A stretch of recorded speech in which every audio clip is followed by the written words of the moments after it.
कहानी का शीर्षक इट एंड्स विद अस। एक कहानी बदलाव की। लिली ब्लूम एक महत्वाकांक्षी और आत्मनिर्भर लड़की है जो एक छोटे से शहर से निकलकर बोस्टन आती है और वहां अपनी खुद की फ्लावर शॉप खोलती है।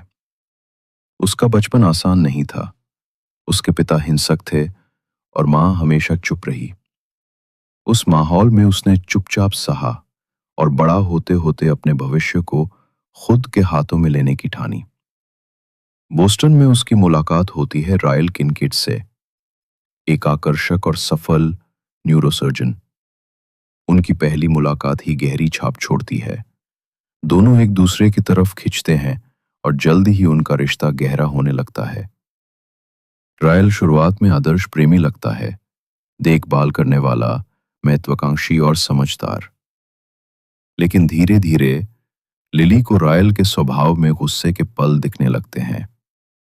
पहली बार जब वो हाथ उठाता है वो हैरान रह जाती है।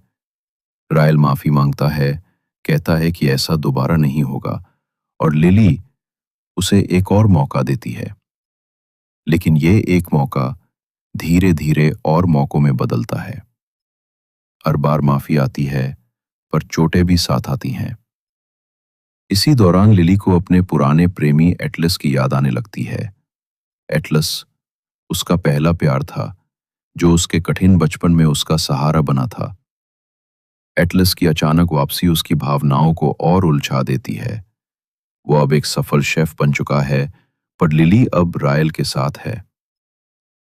एक दिन लिली को पता चलता है कि वो रायल के बच्चे की मां बनने वाली है। अब उसकी जिंदगी का सबसे बड़ा फैसला उसके सामने है। क्या वो उसी चक्र में अपने बच्चे को भी डालेगी जिसमें वो खुद फंसी थी, या वो उस परंपरा को यही तोड़ देगी? काफी सोच विचार के बाद लिली हिम्मत दिखाती है। वो रायल से अलग हो जाती है और तय करती है कि वो अपने बच्चे को एक ऐसा माहौल देगी जहां डर नहीं बल्कि प्यार और सम्मान होगा। वो रायल को माफ कर देती है पर वापस नहीं जाती। कहानी यहीं खत्म होती है। लिली के इस फैसले के साथ कि जो गलत परंपराएं पीढ़ी दर पीढ़ी चलती आ रही थीं, वो अब यहीं खत्म होती हैं। It ends with us.